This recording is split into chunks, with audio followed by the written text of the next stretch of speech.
Hebu nione mikono ya Raila. Raila baba, tuna kila sababu ya kukuunga mkono ili tusiendelee kuibiwa mashamba yetu. Mtu amekuwa deputy president, kitu cha kwanza kufanya ni kuja Mata na kuiba mashamba yetu na kuweka fence na kufunga barabara, hata wananchi hawana barabara. Munaunga mkono huyo mwizi aende? Mwizi aende! Mwizi aende! Nani ananyima wananchi maji? Ni Ruto au si Ruto? Ni Ruto au si Ruto? Ni Ruto au si Ruto? Mwizi ni nani? Mwizi ni nani? Nani amefunga barabara? Nani ameiba mashamba?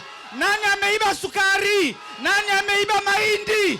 Watu wa Taveta, nataka muwe macho. Hata hapa tuko jamaa anataka kuchukua hapa ili ajenge hoteli yake kubwa.